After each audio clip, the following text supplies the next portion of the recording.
Welcome to the Open Gate. I'm Nancy Mackey, and this is our opportunity to take an exhale and talk with our Open Gate friends and learn a little bit from each other's wisdom and experience. And joining me today is my good friend Tony Hansen, licensed mental health counselor. Welcome, Tony.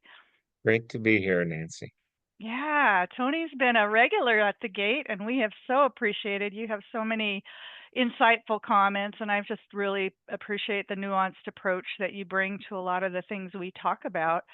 And one of our topics for the month of January is where we focus a lot at Open Gate Consulting on helping people develop through leadership competencies, and one of those competencies is called self-knowledge. And so the way that's defined, just for our listeners, is that self-knowledge is knowing about our personal strengths and our weaknesses, opportunities, and our limits. Sort of sounds like a SWOT analysis. But we seek feedback, we gain insight from our mistakes, and then we're able to take criticism without being defensive.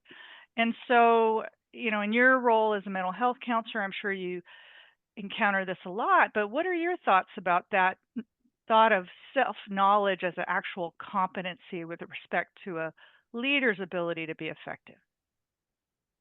Well, Nancy, I think that the practice of self-knowledge only makes you better as a leader. You're able Mhm. to quickly assess your strengths, your weaknesses. If you're working with a team and say you're the leader of the team, you know, you have a vision where you want to go. You solicit your team, motivate them Mhm. because you have such a clarity about yourself and Yeah. what needs to be done. Yeah. Have you ever noticed when someone doesn't have a lot of clarity about themselves, kind of how that impacts? Yeah, in my work, Mhm. when like if I'm working with a manager and they don't have that internal stability, in fact, Mhm. they may be dealing with imposter syndrome because they're Mm. not secure in their job. Right. What happens is they wonder why the team isn't behind him or her, Right. and it's because they just there's an instability in themselves. They're not willing to Yeah. really go very deep, maybe even exploring, should I be a manager? That Yeah. sort of thing. Yeah. Wow, I think you hit on the million dollar issue because I hear about imposter syndrome a lot, and I think a lot of folks don't, maybe a lot of leaders especially, don't realize how maybe pervasive that is. Yeah. At least we have a lot of company on that one. And I think that's normal, that Mhm. imposter syndrome, especially when you decide to go to the next level of your career development. You're going to feel insecure in that. And I Right. think that to be able to acknowledge, I'm new here and I want to get to know you and the work that's being done. When you do that, you get more buy-in from people Yeah. too. So imposter syndrome if you have it, don't be afraid of it. Just, Mhm. recognize it's pretty normal Yeah. when you're starting something new. Yeah. Well, and I love what you said about really just embracing it and recognizing that that's part of being new in a job, that you're going to feel uncomfortable. How have you helped folks kind of get through that, right? And to gain the confidence? What are some ways that you've helped folks find confidence? Well, um, I actually let them talk about ways in which they connect to themselves first in their life. And for many, it can be a sport, it can be hiking, it can be going to retreats, Mhm. um, just tapping into those things that make them feel solid in themselves and practicing those things. Mhm. Um, if they're in a new position, to be able to um, sort of bring the position into our session and say, okay, what are your strengths that Mhm. you can do? What are the strengths so that you're able to do this? And not focus necessarily on, well, where are you deficient here in this job? I mean, that I think goes nowhere. Let's just focus on what you got Yeah. and focus on that. Yeah. Do you see a change in people at all when you lead them in that direction? Yes, Mhm. yes. They're um, they have I get a sense of confidence when they come to the session. I get a sense that they report to me about team members and how there's a shift in the interactions that they have with the Mhm. team. Like they have Yeah. one sessions with their team and they just sense that, oh, they're coming around Mhm. to me, which is great. So, Mhm. and I think it's because you know where you're going Right. in the position. Right. So, And yeah, you're confident, right? I think yes, that paradigm shift to looking at strengths, I think that's a piece of the confidence, right? That it's yeah, we're looking at what's right about us. with strengths, I remember performance appraisals when I had performance appraisals, okay? And there's always this section of, well, what are you not good at? Right. What do you need to improve upon? Right. That's how the performance appraisal ended, Yeah. as opposed to let's celebrate what's going on here. And I wish there were more of a shift in that Mhm. in industries that they focused 100%. on their employees' gifts and Yes. strengths. Oh, wouldn't that be amazing? Well, and Yeah, you know that one of my focuses as a coach is with the Clifton Strengths, which is a tool we yeah, use quite a bit. And I find similarly to you with your counseling clients that I find with managers that I'm coaching that when we shift the view from, okay, what do you have to fix to let's leverage what you got and apply it to this problem, that it is a mental shift. And then I think we try to get folks to translate it to now how can you focus on the strengths of your team and get them thinking as a leader to change their thinking towards others that way too. And for a lot of folks it just makes leading a lot more pleasant too, I think. yes. I have some managers where they do need to have those crucial conversations with their Mhm. staff, but my client will say, well, I'm conflict avoidant. I'm just not good at that. And I'm Mhm. like, well, how are we going to get around that? Mhm. And sometimes it's just learning about what conflict avoidant does. Right. And then how can you develop skills where it isn't this intense thing with somebody? It's just a conversation of, let's talk about the work that needs to be done and Right. how are we going to do that together? And, Right. yeah, yeah. Right. Yeah. So the conflict avoidance can really be detrimental Right. to a team. Yeah. Right. Yeah, and then in the Clifton Strengths language, it might be something like how you may feel uncomfortable with the notion of conflict, but you are really a good relator, right? Let's see how we can use Okay. Yeah. relationship building skills to have this conversation. And let's Exactly. change it from, just like you said, I'm kind of tagging on to what you said. Yeah, that we focus on, yeah, how can we get to where we want to be as opposed to what did you do wrong? Yes. Good. Yeah. Good. Yeah. Something you said earlier still strikes me where one of the first things you said was that internal instability. And you kind of started talking about how someone who's really feeling that imposter syndrome demonstrates or has maybe an internal instability. And then later we talked about strengths and you used the word solid. And Mm. I just thought, that's kind of to me this translation from being or transition maybe from being unstable to solid and stable. Yes. Yes. It's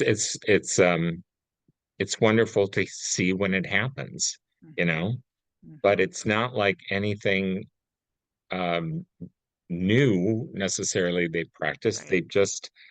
I think there's such satisfaction in figuring it out Right. and then taking the risk and Right. doing it. And it happens. It Yeah. happens. So, Yeah. Well, and do you find, I think, in your field is, and well, we share our field, but yeah. that how long it takes. I mean, oftentimes we'll see somebody gets that light bulb, but to really, really internalize that self-knowledge, that confidence to the point where you go from being unstable to solid and stable, it takes some time. It does, and typically that's when I see people is in that unstable place, Right, and their teams are falling apart, right. and they're falling apart because they don't feel that they're adequate. So, yeah, it does take a lot of time, and there can be skill development there, like with Clifton. That's a great tool, Yeah. to do that. Um, but it takes a lot of time for it to internalize it and practice it. Mhm. And, you know, and then there's the maintenance period while I'm Yeah. working with somebody. It's Yeah. like there will be other work episodes that happen, Right. and it's like, okay, what are we going to pull here, Right. in order to deal with this situation? It Right. takes a lot of time but it Yeah. the payoff is the transformation that you see. Yeah. Yeah. So, And I think for me, I mean, like sometimes months later, and then I will hear clients, really talk about how hard it is to change your thinking from being focused on deficiencies to being focused on strengths. And yet when they get to that point, a lot of times it's us doing a lot of, reinforcing and reminding and gentle accountability to acting in that way, focusing on strengths. But it's fun to watch too, where people get to that point where it is second nature and they're not thinking about it. That's probably the best part of our jobs, don't you think? yes, it is. It Yeah. is. And, and I've seen it shift in me too.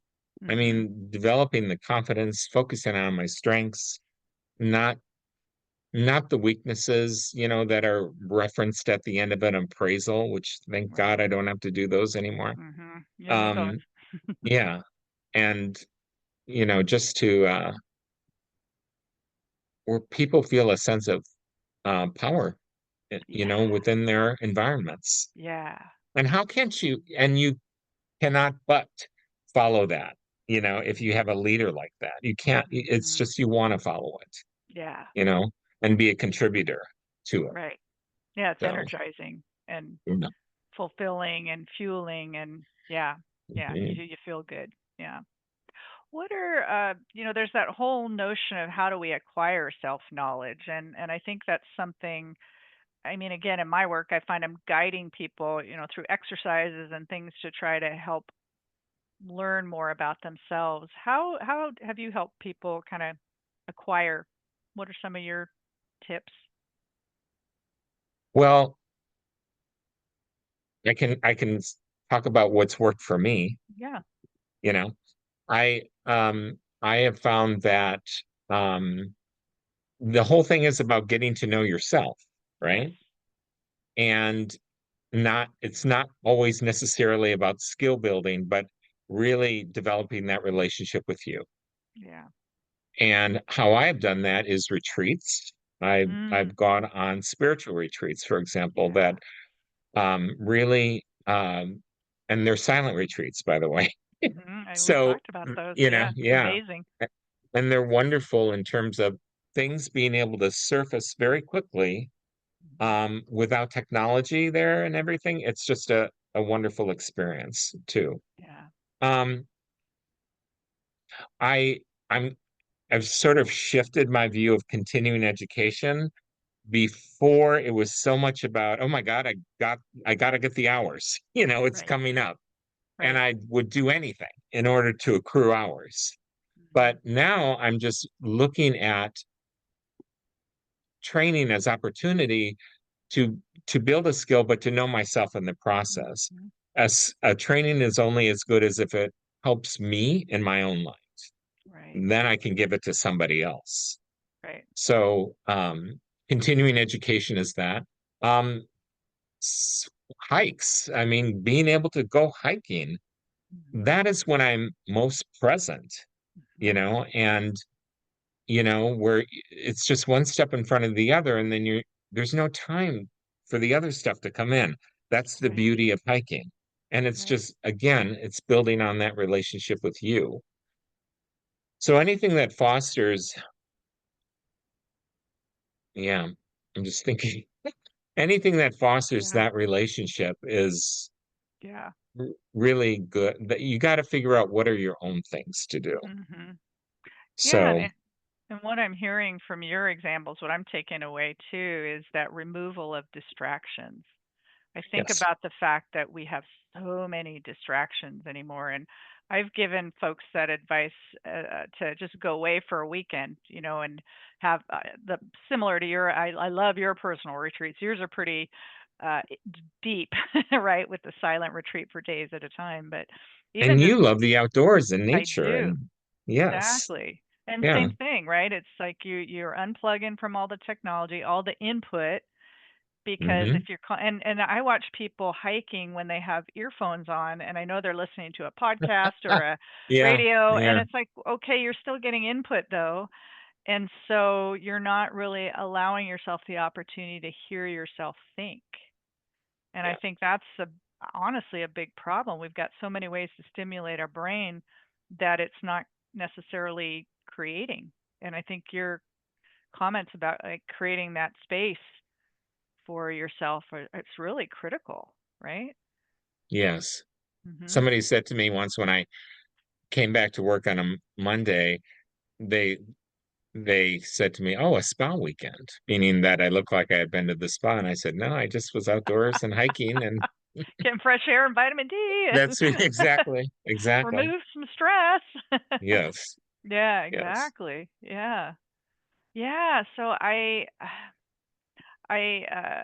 and I think it's so hard for I think that's a barrier, right? That barrier to removing technology. You almost have to discipline yourself a little bit. I know, to turn off the computer um, but whatever those activities are that maybe allow you to get really focused, and yeah, not pay attention to all the other input is probably helping the brain a little bit.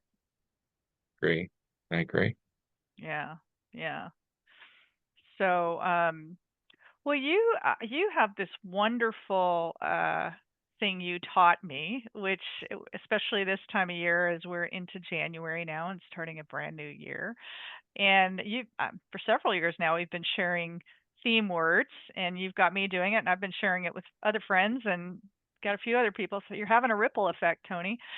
But tell me a little bit about your journey with having, as opposed to resolutions or annual, you know, goals, you come up with this wonderful theme words. How did that evolve? Well, tell us a little bit about what it is and how did that evolve for you?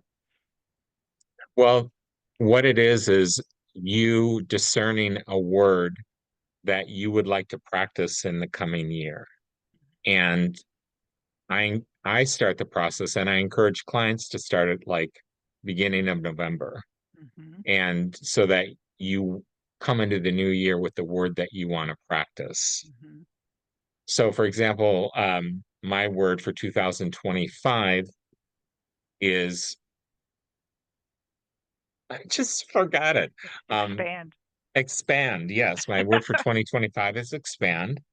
And so I got some work to do on internalizing it a bit more.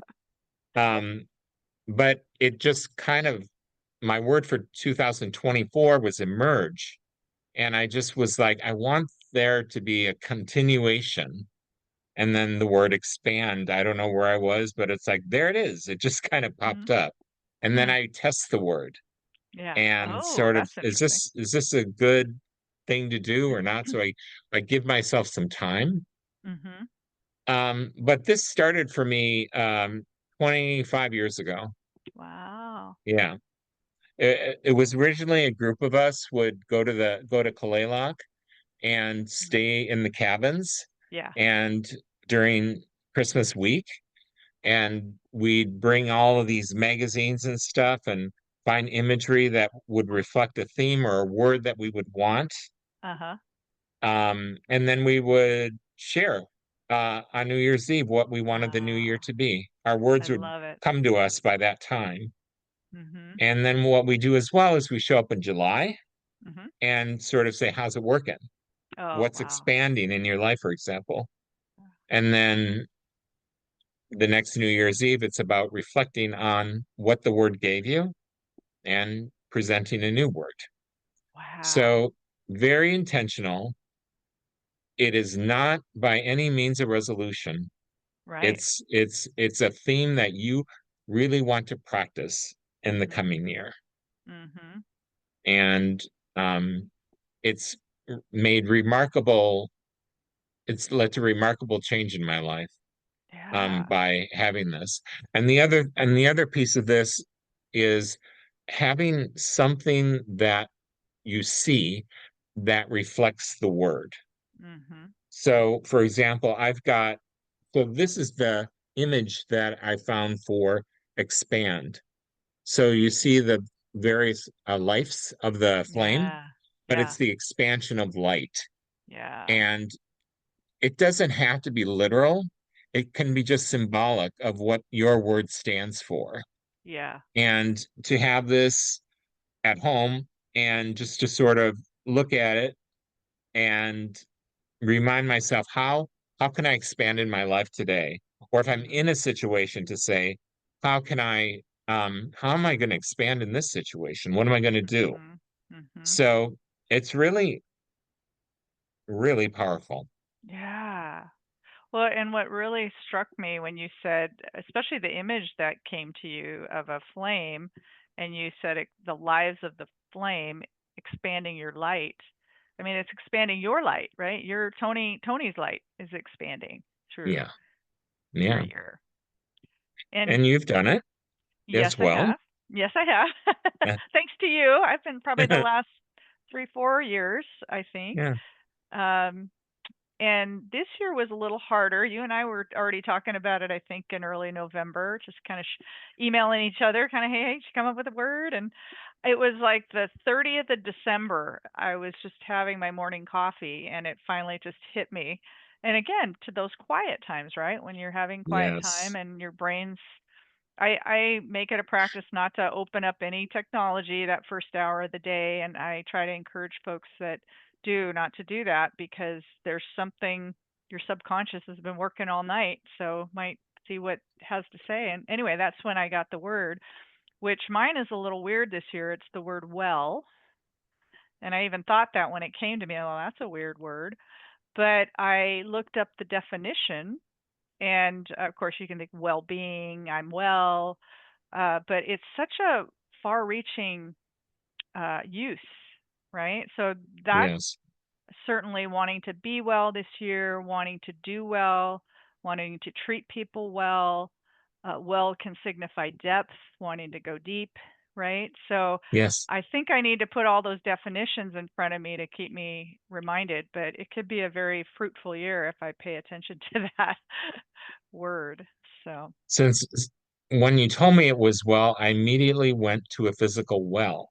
yeah. The bucket goes down and goes deep, you Yep. know, Yeah. and that's what, yeah. So, yeah, that's why I'm so visual with this. I need Mhm. a vision of it, you Yes. know, and, Yeah. but it's fun. That's where my mind went. So, Yeah. Yeah. So, and I haven't come up with my visual representation yet, but when I do, I'll definitely share it with you. yeah, And that'd be well, great. how you mentioned that it has changed your life in many ways. Anything you can share that really you remember or really reflect on that? Wow, this was really meaningful to me. This word or that word that and how your year played out. I mean, I love the group activity. And for those who don't know Kalak, that's out on the ocean, right? That's that beautiful spot in Kalila, the middle, Kalak, about in the middle of the ocean on the Washington coast. in Beautiful. the middle of nowhere. It's a Nowhere. wonderful place. I love it.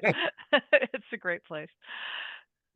But yeah, Oh, so yeah, any way that it's been really changing or meaningful for you that you well, can recall? when there's just been a significant event, I mean, a death, for example, Yeah. I've noticed um, using my words in order to help me navigate the Mhm. unknown about the grief and that sort of Mhm. thing.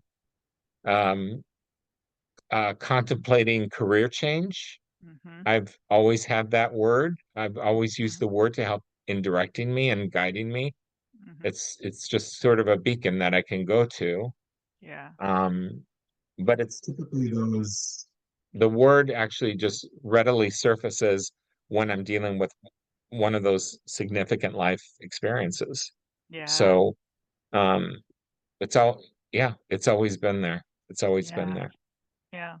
Yeah, and I think there's something about the consistency and the intention because I've noticed even for myself in a real this goes back to traditional resolutions, but in a real Mhm. practical way for me this year, the word well, I mean, health and wellness, even when I get up in the morning to exercise and I don't feel like doing it, I'm going, but I want to be well. This is Wow. going to help me get there. So it's it's it's great. It does help, I guess, on a motivational level for me. And since, we're talking about that pillar of self-knowledge, this is really an exercise that you can have for the year that Mhm. um, helps, helps clarify yourself, helps clarify who you are. Yeah. So it really helps in that way. So, Yeah. Yeah. and No, it's to use it with clients is incredible. I mhm. mean, in terms of they are so stoked about the coming year. Really. Yeah. Yes. And um, and there are some that I don't even know where to start in terms of finding a word. And I have this bowl, it's back there full of Mhm. words. And Yeah. I'm like, well, let's go through these and see if anything Oh, that's triggers you, funny. Yeah. you know? And for others in the session, they will say, I got it, like Yeah. Yeah. a minute after suggesting it. Yeah. So, but, and it's rewarding for me when I'm in session with them. Let's check in about your annual word. How is it Yeah. playing out? Yeah. Yeah.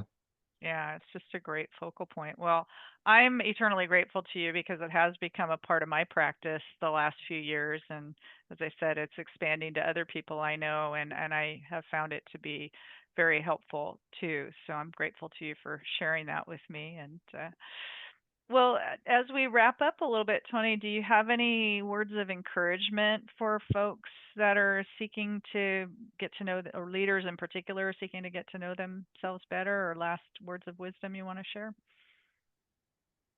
Getting to know yourself better is a really good investment, Yeah, for your life. And things just seem to flow easily yeah, if you really tend to yourself and take care of yourself, as opposed to being attaching to other things, yeah, that are distracting. There are a lot of distracting things that prevent us from tending to that a personal relationship with ourselves. yeah, And but I have just noticed that through my own therapy, and seeing it through my clients that um, it really it pays off. yeah, All aspects of life just move better. yeah. Well said. I couldn't agree with you more. And thank you so much for your gracious gift of time today, Tony. I always appreciate you. Your reflections are so deep and thoughtful and really seem to get to the heart of things. And I appreciate you. So thanks I again. appreciate you. You're a wonderful friend. Awesome. Awesome. Well, thank you. And hope you join us again at the Open Gate.